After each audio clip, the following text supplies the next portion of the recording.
إن الحمد لله نحمده ونستعينه ونستغفره ونعوذ بالله من شرور أنفسنا وسيئات أعمالنا من يهده الله فلا مضل له ومن يضلل فلا هادي له وأشهد أن لا إله إلا الله وحده لا شريك له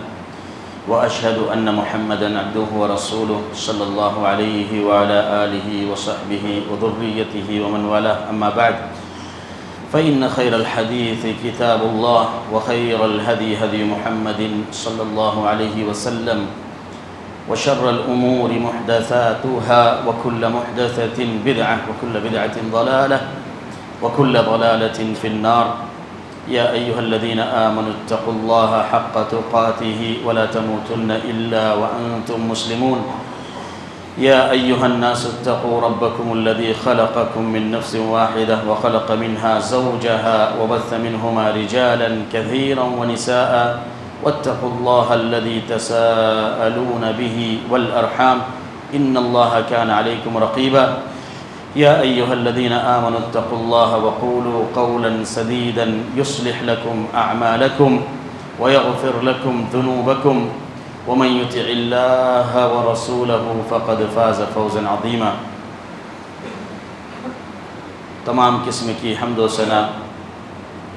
اس رب ذوالجلال صاحب عظمت و کمال کے لیے ہے جس نے ہم سب کو اس دنیا میں اپنے عبادت کے لیے پیدا فرمایا، اچھے اعمال کرنے والوں کے لیے جس نے جنت بنائی اور اس دنیا میں برائی کرنے والوں کے لیے جہنم بنائی گئی۔ وہ رب العالمین جس کا ہر فیصلہ سراسر انصاف، عدل اور مساوات پر قائم ہے، وہ رب ذوالجلال جو مسلمانوں پر انتہائی زیادہ رحیم و محسن ہے۔ تمام قسم کی حمد و ثنا جمعہ کی ان مبارک گھڑیوں میں اسی وحدہ لا شریک کے لیے ہے جس کی ہم سب عبادت کرتے ہیں اور جس کے ساتھ کسی کو شریک نہیں کرتے۔ درود و سلام نازل ہو سید الاولین والآخرین، رحمت للعالمین و خاتم النبیین احمد مجتبیٰ و جناب محمد مصطفیٰ صلی اللہ علیہ وسلم کی ذات مبارکہ پر، جنہوں نے دین کے چھوٹے چھوٹے مسئلے ہمارے سامنے انتہائی وضاحت کے ساتھ بیان فرمائے، اس دنیا میں جینے کا طریقہ ہمیں بتایا اور عدل اور انصاف پر اسلامی معاشرے کی بنیاد رکھی۔ اللہ کی بے شمار رحمتیں آپ پر نازل ہو۔ اللہم صلی وسلم وانعم وبارک علی حبیبک ونبیک محمد کلما ذکرہ الذاکرون وعدد کلما غفل عن ذکرہ الغافلون وصلی وسلم تسلیما کثیرا وبعد۔ میرے عزیز بھائیوں، بزرگوں اور دوستوں، ماں اور بہنوں، آج ہمارے سماج اور معاشرے کی ایک ایسی بیماری اور ایک ایسے گناہ کا تذکرہ کیا جائے گا جسے عموماً لوگ گناہ نہیں سمجھتے، اور بہت سارے ایسے ہمارے مسلمان بھائی ہیں جنہیں اس کے بارے میں علم بھی نہیں ہے کہ وہ گناہ کا کام ہے۔ ہمارے نوجوان اور چھوٹے چھوٹے بچے بسا اوقات اس کا شکار ہوتے ہیں، چونکہ انہیں اس بات کا علم نہیں ہے اور اس شرعی مخالفت میں پڑ جاتے ہیں۔ وہ شرعی مخالفت بالوں سے متعلق ہے۔ آج ہم جانتے ہیں کہ ہمارے سماج اور معاشرے میں ہر انسان اپنے آپ کو آزاد سمجھنے لگا ہے، خواہ لباس کے معاملے میں ہو، اپنے لائف اسٹائل کے سلسلے میں ہو، دین اور دھرم کی پابندیاں بہت کم ہو چکی ہے، اور پھر جو کچھ ہمیں سوشل میڈیا، فلم انڈسٹری اور بڑے بڑے اداکار ہمیں بتاتے ہیں وہ ہماری زندگی کا حصہ بن جاتا ہے، اور ہمیں علم بھی نہیں ہوتا کہ ہم اسے اپنے زندگی کا حصہ بنا کر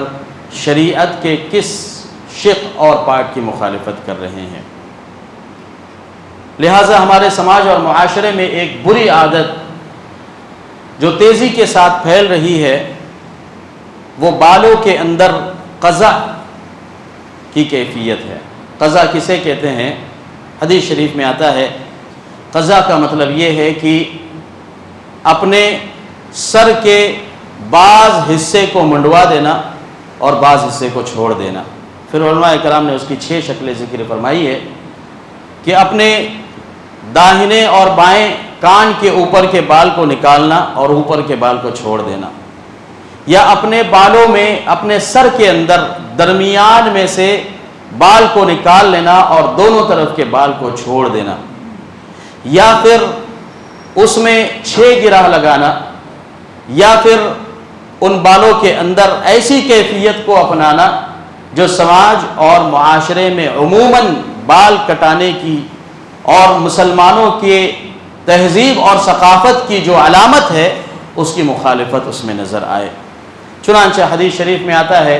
اللہ کے نبی صلی اللہ تعالیٰ علیہ وسلم نے قزع سے منع فرمایا۔ ابن عمر رضی اللہ تعالیٰ عنہما بیان کرتے ہیں کہ ہم اپنے بالوں کو جناب محمد الرسول اللہ صلی اللہ تعالیٰ علیہ وسلم کے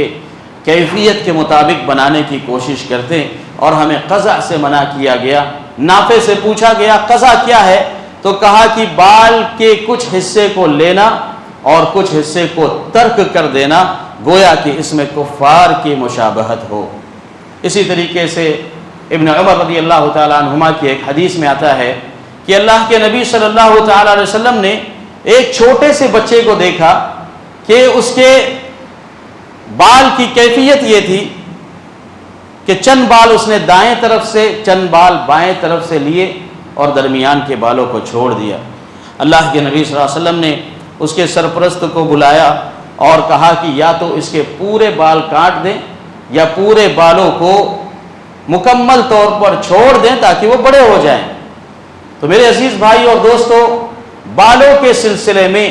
جناب محمد رسول اللہ صلی اللہ تعالیٰ علیہ وسلم کی رہنمائی یہ ہے کہ اس میں غیروں کی مشابہت کو اختیار نہ کیا جائے۔ چنانچہ حدیث شریف میں آتا ہے کہ مجوسیوں کی یہ علامت تھی کہ وہ درمیان میں سے مانگ نہیں نکالتے، وہ بال کے ایک کونے میں مانگ نکالتے، خواہ داہنے طرف ہو خواہ بائیں طرف ہو۔ اللہ کے نبی صلی اللہ تعالیٰ علیہ وسلم نے مجوسیوں کی اس مشابہت سے بھی منع فرمایا کہ بال کو یا تو درمیان سے مانگ نکالی جائے یا پھر مکمل بالوں کو پیچھے کی طرف اپنے کندھے کی طرف چھوڑا جائے۔ آج ہم دیکھتے ہیں کہ ہمارے سماج اور معاشرے کے اندر بالوں کو کٹانے کی الگ الگ کیفیات موجود ہے، اور ہمارے بہت سارے نوجوان یا تو کسی بڑی شخصیت یا اداکار کی پیروی کرتے ہیں، یا بعض لوگ ایسے ہیں جو سمجھتے ہیں کہ ہمارے بعض مسلم کھلاڑی IPL میں کھیل رہے ہیں تو ان کے بالوں کی کیفیت کو اپنایا جائے۔ نعوذ باللہ، جبکہ یہ کیفیات سراسر جناب محمد رسول اللہ صلی اللہ تعالیٰ علیہ وسلم کی سنت اور آپ کے طریقے کے مخالف ہے۔ اور یہی طریقہ دیکھا جا رہا ہے کہ لوگ گلوں میں چین پہنتے ہیں، تعویذ پہنتے ہیں، جبکہ اللہ کے نبی صلی اللہ تعالیٰ علیہ وسلم کی واضح اور صریح حدیثیں موجود ہے کہ آپ نے مردوں کو جرد رہنے کا حکم دیا کہ وہ اپنے گلے میں چین نہ پہنے، اپنے ہاتھوں کے اندر کوئی ایسا دھاگا نہ پہنے جس میں جلب منفعت یا دفع مضرت کا کوئی اصول موجود ہو۔ واضح، صریح اور صحیح حدیثیں اس بات پر دلالت کرتی ہیں کہ جناب محمد رسول اللہ صلی اللہ تعالیٰ علیہ وسلم نے نہ اپنے جسم میں کوئی دھاگا پہنا، نہ ہی آپ کی ازواج مطہرات نے، نہ ہی آپ کے صحابہ نے، بلکہ اس کے برعکس اگر کسی کے ہاتھ، کسی کے پیر اور کسی کے گلے میں نفع اور نقصان کی غرض سے کوئی دھاگا دیکھا گیا تو صریح اور صحیح اور واضح اور ٹھوس اور مجمع علیہ روایت سے یہ ثابت ہے کہ اللہ کے نبی صلی اللہ علیہ وسلم نے خود اس سے منع فرمایا، صحابہ نے منع فرمایا، اپنے گھروں اور اپنی فیملی کے اندر اس کی تطبیق دے کر بتائی۔ یہ ایسا معاملہ ہے جس سے انکار نہیں کیا جا سکتا۔ لیکن ہم دیکھتے ہیں کہ یہ فلم انڈسٹری جس کے فحاشیت پر پوری انسانیت متفق ہے۔ سارے انسان جو اپنے دل کے اندر انسانیت کا جذبہ رکھتے ہیں، جو دھرم کی بھاوناؤں، ثقافتوں اور کلچر کو مانتے ہیں، سب کے سب، خواہ وہ مسلمان ہو یا غیر مسلم ہو، سارے اس بات پر متفق ہیں کہ فلم انڈسٹری یہ فحاشی، بے حیائی، چوری، ڈکیتی اور گناہوں کے کاموں کو سکھانے کی انڈسٹری ہے۔ بہت سارے ایسے کام جو سماج اور معاشرے میں موجود نہیں ہیں، بہت سارے ایسے تخیلات جن کا دنیا میں وجود نہیں ہے، بہت سارے ایسے فسادات کی قسمیں، بہت سارے ایسی چوری اور ڈکیتی کے نت نئے طریقے جو لوگوں میں معروف نہیں ہے، لوگ فطرت پر موجود ہے، انہیں انسانیت سے گمراہ کرنے، انہیں صحیح طریقے سے گمراہ کرنے، ان کے اندر ظلم، جبر، فحش اور ڈکیتی کو پیدا کرنے کی فیکٹری فلم انڈسٹری ہے۔ ساری دنیا اس بات پر متفق ہے۔ تو میرے عزیز بھائیوں، اس فحاشی کے اڈے میں کام کرنے والے، خواہ نام سے مسلمان ہو، وہ ہمارے لیے آئیڈیل بن سکتے ہیں، وہ ہمارے لیے نمونہ بن سکتے ہیں، وہ ہمارے لیے قابل اتباع ہو سکتے ہیں۔ آج ہمارے نوجوانوں کو اس مسئلے پر سوچنے کی ضرورت ہے کہ ہم اپنا آئیڈیل کسے بناتے ہیں۔ آج ہماری عورتوں کو، ہماری ماؤں اور بہنوں کو اس مسئلے پر سوچنے کی ضرورت ہے کہ یہ ٹی وی چینل، یہ سیریز جس کو دیکھ کر ہم اپنے گھروں کی اصلاح کے لیے اسے قابل اتباع سمجھتے ہیں، یہ اللہ کی قسم وہ وسائل جسے اللہ رب العالمین نے قابل اتباع نہیں بنایا ہے، دنیا میں کبھی بھی ایسے وسائل انسانیت کے لیے نمونہ نہیں بن سکتے۔ اس لیے میرے عزیز بھائی اور دوستو، بالوں کے کٹانے کی یہ کیفیات جو ہمارے درمیان رائج ہے، اور بہت سارے ہمارے سیلون میں کام کرنے والے بے غیرت لوگ جو سیلون میں کام کرتے ہیں اور بے غیرتی کے ساتھ ان ہیئر اسٹائل کو لگاتے ہیں اپنے سیلون کے اندر، چھوٹے چھوٹے بچے جاتے ہیں، کوئی مرائن کٹ کا نام دیتا ہے، کوئی زگزیگ کٹ کا نام دیتا ہے، اور بعض سیلون کو تو ایسے بھی دیکھا گیا ہے کہ بہت ساری کنٹریز کے اندر جو علامتیں لوتیوں کی، فحاشیوں کی، برے افراد کی سمجھی جاتی ہے، LGBT ممبرشپ کی سمجھی جاتی ہے، ایسے فریم نعوذ باللہ ہمارے سیلون میں لگے ہوئے رہتے ہیں، اور یہ بے غیرت افراد اس قوم کو جو فطرت پر ہیں، ہمارے چھوٹے چھوٹے بچے جو بالوں کی کیفیت کے تعلق سے علم نہیں رکھتے، انہیں مجبور کیا جاتا ہے کہ ایسی ہیئر اسٹائل کو اختیار کیا جائے۔ میرے عزیز بھائیوں، اور خاص طور پر سیلون میں کام کرنے والے میرے عزیز نوجوان ساتھیوں، یاد رکھیں جناب محمد رسول اللہ صلی اللہ تعالی علیہ وسلم نے جس چیز سے منع کیا ہے وہ چیز انسانیت کے لیے کبھی بھی فائدہ مند نہیں ہو سکتی۔ چنانچہ فطری طور پر ہم اس بات کو دیکھتے ہیں، کئی ممالک اور کنٹریز میں بالوں کی وہ کیفیات جو ہمارے نوجوان اختیار کرتے ہیں، یہ برائی کی علامت سمجھی جاتی ہے، یہ فحاشی کی علامت سمجھی جاتی ہے، اور یہ آج سے نہیں، قدیم زمانے سے جناب محمد رسول اللہ صلی اللہ تعالی علیہ وسلم کے زمانے میں بھی بال کی کیفیات پر خصوصی توجہ دی جاتی تھی اور غیروں کی مشابہت اختیار کرنے سے منع کیا جاتا تھا۔ چنانچہ جناب محمد رسول اللہ صلی اللہ تعالی علیہ وسلم کے بالوں کی کیفیت کو صحابہ کرام نے سنتوں میں ریکارڈ فرمایا ہے۔ صحابی رسول ابن عباس رضی اللہ تعالی عنہما ذکر فرماتے ہیں کہ ہم اللہ کے نبی صلی اللہ علیہ وسلم کو کبھی اگر ننگے سر دیکھ لے تو آپ کے بال کی اور آپ کے کپڑوں کی خوبصورتی سے ہم اندازہ لگاتے ہیں کہ جناب محمد رسول اللہ صلی اللہ علیہ وسلم دنیا کی سب سے عظیم اور سب سے خوبصورت شخصیت ہے۔ چنانچہ حدیث میں آتا ہے کہ اللہ کے نبی صلی اللہ تعالی علیہ وسلم درمیانی قد کے تھے، آپ کی آنکھیں درمیانی تھی اور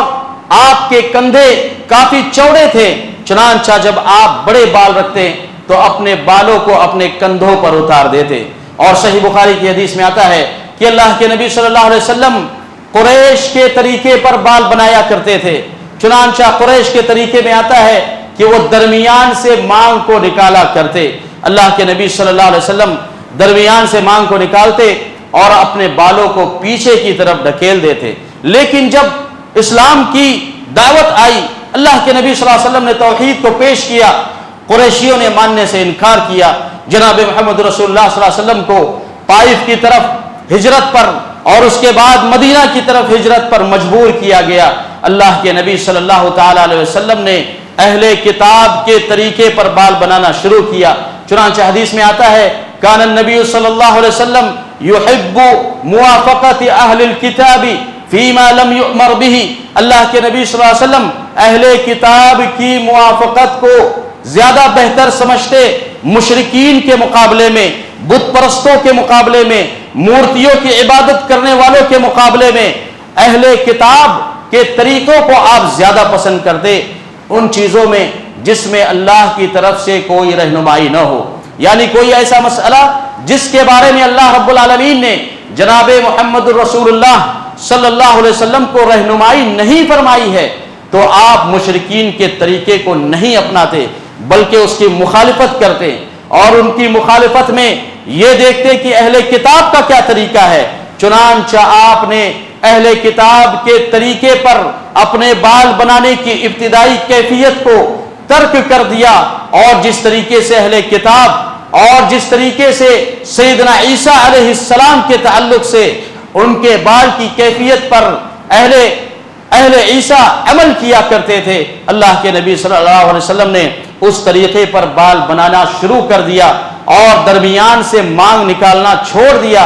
لیکن جب آپ مدینہ منورہ آئے اور آپ نے دیکھا کہ اہل کتاب بھی اس شرک میں مبتلا ہے جس میں اہل قریش مبتلا تھے، اہل کتاب بھی اس دھوکہ دہی اور عہد شکنی میں مبتلا ہے کہ ان کی اتباع نہیں کی جا سکتی، تو آپ نے بال بنانے کے طریقے میں اہل کتاب کی بھی مخالفت کی، اور دوبارہ اللہ کے نبی صلی اللہ علیہ وسلم نے اس طریقے پر بال بنایا جو آپ کے جوانی کا طریقہ تھا کہ آپ درمیان میں سے مانگ نکالتے اور پیچھے کی طرف اپنے بالوں کو گرایا کرتے۔ چنانچہ یہی کیفیت بہت ساری حدیثوں میں وارد ہے۔ اللہ کے نبی صلی اللہ علیہ وسلم کو جب بھی ننگے سر دیکھا گیا تو اس کیفیت میں دیکھا گیا۔ چنانچہ سیدہ عائشہ رضی اللہ تعالی عنہا جو آپ کی زوجہ محترمہ ہے، جو ہم سب کی ماں ہے، ذکر کرتی ہیں کہ اللہ کے نبی صلی اللہ علیہ وسلم کو میں نے احرام کی حالت میں دیکھا۔ یہاں یہ نقطہ بتانا ضروری ہے، بہت سارے ہمارے بھائی جو مسجدوں میں آتے ہیں بغیر ٹوپی کے، بغیر عمامے کے، اور سر پر کوئی چیز نہیں ہوتی، انہیں معلوم ہونا چاہیے کہ جناب محمد رسول اللہ صلی اللہ علیہ وسلم اور صحابہ کے زمانے میں یہ ایک عمومی عادت تھی کہ سر پر کچھ نہ کچھ چیز رکھا کرتے تھے۔ چنانچہ اللہ کے نبی صلی اللہ علیہ وسلم سے عمامہ پہننا بھی ثابت ہے، صحابہ کرام سے ٹوپی پہننا بھی ثابت ہے۔ یہ ہمارے بعض علماء جو یہ ذکر کرتے ہیں کہ بغیر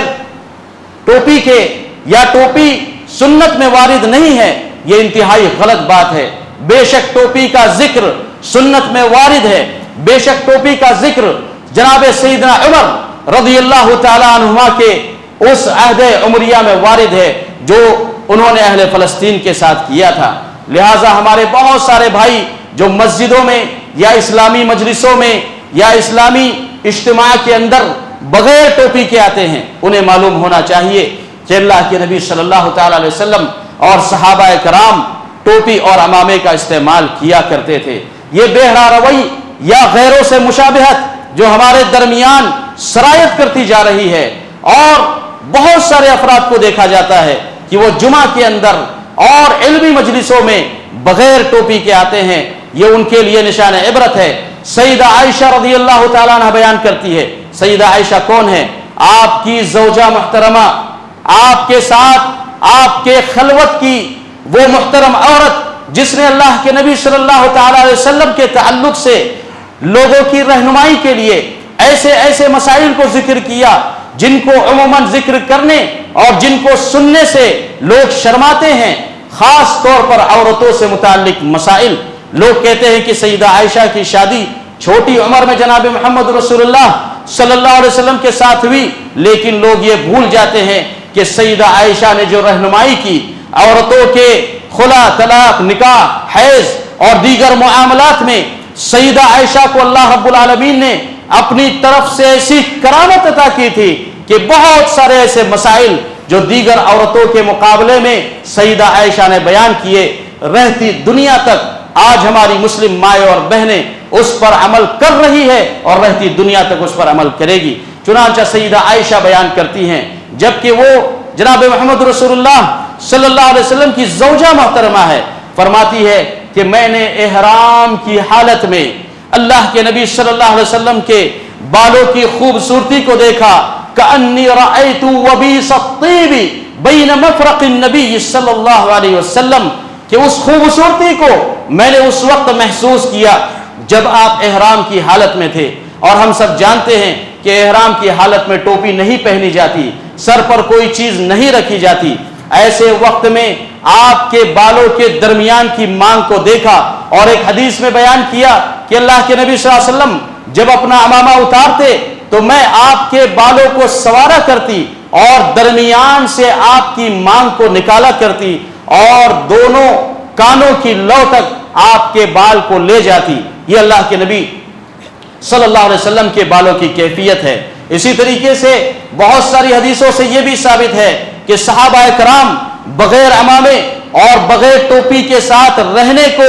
سماج اور معاشرے میں قدح کی نگاہ سے دیکھا کرتے تھے۔ چنانچہ حدیث میں آتا ہے کہ سیدنا عمر ابن خطاب رضی اللہ تعالی عنہ خوبصورت اور انتہائی ہٹے کھٹے تھے، اور جب وہ عمرہ کے سفر پر گئے خانہ کعبہ کے سامنے کھڑے ہوئے اور حجر اسود کو مخاطب ہو کر کہا، یا حجر انی اعلم انک حجر، اے پتھر میں جانتا ہوں کہ تیری حیثیت صرف ایک پتھر کی ہے، لا تضر ولا تنفع، نہ تو نقصان پہنچا سکتا ہے اور نہ فائدہ پہنچا سکتا ہے۔ ولولا انی رأیت رسول اللہ صلی اللہ علیہ وسلم یقبلک ما قبلتک، اور اگر میں نے اللہ کے نبی صلی اللہ علیہ وسلم کو تجھے بوسہ دیتے ہوئے نہیں دیکھا ہوتا تو میں کبھی بھی تجھے بوسہ نہیں دیتا، مگر چونکہ میرے نبی نے تیرا بوسہ دیا ہے اس لیے میں تیرا بوسہ دے رہا ہوں۔ لوگ طواف کر رہے ہیں، ایک صحابی اور ایک تابعی رک جاتے ہیں کہ آخر یہ کون سی شخصیت ہے۔ عجیب بات ہے، پتھر کے سامنے کھڑے رہ کر اتنی دلیری کے ساتھ گفتگو کرنے والا یہ مرد مجاہد کون ہے؟ تو کہتے ہیں رأیت رجلا اصلع، میں نے پہلی مرتبہ سیدنا عمر کو بغیر ٹوپی، بغیر عمامے اور سر پر کسی چیز کے بغیر دیکھا، اور میں پہچان نہیں سکا کہ یہ عمر ہے جن کے سر پر بال کا نام و نشان نہیں ہے، مکمل طور پر اپنے بالوں سے فارغ ہے، اس وقت میں پہچان نہیں سکا۔ اس کا مطلب واضح طور پر ہم جانتے ہیں کہ صحابہ کرام اور اللہ کے نبی صلی اللہ علیہ وسلم کی سنت میں بات وارد ہے کہ سر کے اوپر کوئی نہ کوئی چیز خاص طور پر نماز اور مسجدوں میں اور ہماری دینی مجلسوں کے اندر رکھنے کی کوشش کی جائے۔ یہی وہ عہدہ ہے جو سیدنا عمر نے اہل فلسطین کے ساتھ لیا تھا جب آپ نے فلسطین کو فتح کیا۔ جس فلسطین کو فتح کرنا کوئی آسان بات نہیں تھی، اس وقت کے حساب سے بھی سارے لوگوں کا مطمع نظر تھا۔ سیدنا عمر نے جب فلسطین کو فتح کیا اور بڑے بڑے فلسطین کے بادشاہ، ان کے پاپ، پادری، سینٹ، ارشمنٹ سامنے بیٹھے ہوئے ہیں، سیدنا عمر رضی اللہ تعالیٰ عنہ نے انہیں مخاطب ہو کر کہا، علامہ ابن تیمیہ رحمۃ اللہ علیہ نے، ابن قیم نے، ابن حزم نے اور بڑے بڑے محدثین نے اس روایت کو اتفاقاً نقل فرمایا ہے کہ سیدنا عمر نے ان سے اس بات کا عہد لیا کہ آج سے فلسطین پر ہماری حکومت ہوگی، آج سے فلسطین کا قانون ہم بنائیں گے، آج سے فلسطین میں جتنے بھی اہل جزیہ رہے گے وہ عمر کے اسٹیٹ کے تابع ہوگے، یہاں سے جو آرڈیننس جاری ہوگا اسی کو ماننا ہوگا۔ چنانچہ جو لا اور جو بائی لاز لکھائے گئے اس میں اس چیز کو شامل کیا گیا، وَأَلَّا نَتَشَبَّهَ بِهِمْ، کہ ہم مسلمانوں کے کسی بھی چیز میں مسلمانوں کی مشابہت نہیں کریں گے، نہ مسلمانوں کے ٹوپی پہننے کے سلسلے میں، نہ عمامے کے سلسلے میں، اور ولا مفرق شعر، اور نہ ہی مسلمانوں کے بال بنانے کے طریقے پر کسی یہودی یا کسی نصرانی کو یہ جائز ہوگا کہ اس طریقے پر بال بنائے جس طریقے پر مسلمان بال بناتے ہیں۔ چنانچہ حدیثوں میں آتا ہے کہ مسلمانوں کے بال بنانے کی کیفیت یہ تھی کہ وہ درمیان سے مانگ کو نکالا کرتے، اور اہل عیسیٰ اور نصارہ اور یہودیوں کی کیفیت یہ تھی کہ وہ اپنے سارے بالوں کو ایک طرف گھما دیتے اور کان کے اوپر، دونوں کانوں میں سے کسی کان کے اوپر سے بالوں کو نیچے کی طرف گھمایا کرتے۔ آج عموماً یہ کیفیت ہمارے درمیان رائج ہے جو یہود اور نصارہ کی کیفیت ہے، باوجود یہ کہ یہ اس کیفیت کو کوئی غلط نہیں سمجھتا، لیکن اس سے زیادہ اشد اور اس سے زیادہ خطرناک جناب محمد رسول اللہ صلی اللہ علیہ وسلم نے حدیث میں بیان فرمایا کہ وہ کیفیت اس سے زیادہ خطرناک ہے کہ کوئی انسان اپنے بالوں کا کچھ حصہ لے لے اور کچھ حصے کو چھوڑ دے، یا اپنے بالوں کو غیروں کی مشابہت میں بنائے یا فاسقوں اور فاجروں کے طریقے پر بنائے۔ یہ حکم مردوں کے لیے بھی ہے اور یہ حکم عورتوں کے لیے بھی ہے۔ چنانچہ فتویٰ دائمہ سعودی عرب کے علماء کی کمیٹی بیان کرتی ہیں کہ بالوں کے بنانے کے سلسلے میں جس طریقے سے مسلمانوں کو یہ رہنمائی کی گئی ہے کہ درمیانی مانگ گرائیں، یہی حکم عورتوں کے لیے بھی ہے۔ عورتوں کے لیے درست نہیں ہے کہ وہ درمیانی مانگ کو چھوڑ کر کسی اور طریقے پر بال بنائیں۔ ہاں، عورتوں کو اس بات کی اجازت دی گئی ہے کہ اگر ان کے بال بہت زیادہ لمبے ہیں جو عورت کی نسوانیت پر قدح پیدا کرتے ہیں یا کمر سے نیچے اتر چکے ہیں، تو اس قدر بال لینے کی اور کاٹنے کی عورتوں کو اجازت ہے کہ ان کی نسوانیت نظر آئے اور وہ اپنے شوہر اور اپنے گھر والوں کے سامنے خوبصورتی کو اپنا سکے۔ لیکن اس میں یہ حکم دیا گیا کہ خبردار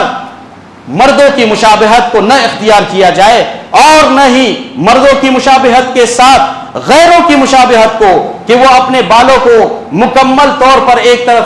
کھینچتے ہیں اور درمیان سے مانگ نہیں نکالتے، اس طریقے سے عورتوں کو بھی منع کیا گیا ہے۔ لہٰذا میرے عزیز بھائی اور دوستو، یہ وہ چند تعلیمات تھی جو بالوں سے متعلق ہے۔ ہمارے وہ افراد جو سیلون میں کام کرتے ہیں اور جنہوں نے ایسی فریم لگائی ہوئی ہیں جس میں LGBT یا فحاشیت کی علامتیں موجود ہیں، وہ اللہ سے ڈریں، ایسی فریم کو اپنے سیلون سے اتار دے اور لوگوں کے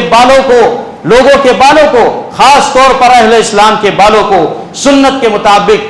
کاٹنے کی کوشش کرے، سنت کی رہنمائی کو حاصل کرے۔ اللہ رب العالمین مجھے اور آپ کو نیک توفیق عطا فرمائے۔ الہ العالمین ہم سب کو شریعت پر قائم رکھے اور جناب محمد رسول اللہ صلی اللہ تعالی علیہ وسلم نے ہماری جو رہنمائی فرمائی ہے، اللہ رب العالمین ہمیں اس میں برکت عطا فرمائے۔ آمین۔ اقول قولی ھذا واستغفر اللہ لی ولکم ولسائر المسلمین فاستغفروہ انہ هو الغفور الرحیم۔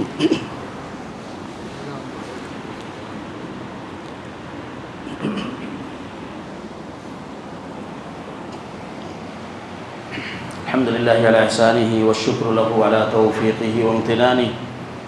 وأشهد أن لا إله إلا الله وحده لا شريك له تعظيما لشأنه وأشهد أن محمدا عبده ورسوله الداعي إلى رضوانه أما بعد فقد قال الله جل في علاه إن الله وملائكته يصلون على النبي يا أيها الذين آمنوا صلوا عليه وسلموا تسليما اللهم صل على محمد وعلى آل محمد كما صليت على إبراهيم وعلى آل إبراهيم إنك حميد مجيد وبارك اللهم على محمد وعلى آل محمد كما باركت على إبراهيم وعلى آل إبراهيم إنك حميد مجيد وارض اللهم عن الخلفاء الراشدين الأئمة المهديين أبا بكر وعمر وعثمان وعلي وعن سائر أصحاب نبيك أجمعين برحمتك يا أرحم الراحمين اللهم أعز الإسلام والمسلمين وأذل الشرك والمشركين ودمر أعداء الدين اللهم انصر كتابك وسنة نبيك يا حي يا قيوم اللهم اشف مرضانا ومرضى المسلمين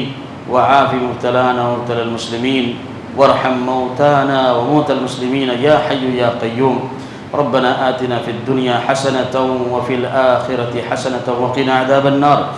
عباد الله رحمني ورحمكم الله إن الله يأمر بالعدل والإحسان وإيتاء ذي القربى وينهى عن الفحشاء والمنكر والبغي يعظكم لعلكم تذكرون اذكروا الله يذكركم ولذكر الله أولى وأجل وأتم وأعم وأكبر والله يعلم ما تصنعون۔ آپ جو ہمارے سامنے بہت سارے اسٹال دیکھ رہے ہیں، یہ حقیقت میں دینی مراکز کے ہیں جس میں قال اللہ اور قال رسول کی صدائیں بلند ہوتی ہیں، اور انہی مکاتب سے، انہی مدارس سے، انہی شعبہ جات سے توحید و سنت کا پیغام لوگوں میں عام کیا جا رہا ہے۔ آپ ان کا بھرپور تعاون کریں، اور اسی طرح سے بہت سارے ہمارے احباب جو آن لائن دیکھ رہے ہیں، وہ آن لائن میں بھی QR کوڈ ڈال دیا گیا ہے، وہاں اپنا تعاون وہ پیش کریں، اور ضرور پیش کریں، اس لیے کہ اللہ رب العالمین آپ کے اجر کو ضائع کرنے والا نہیں ہے۔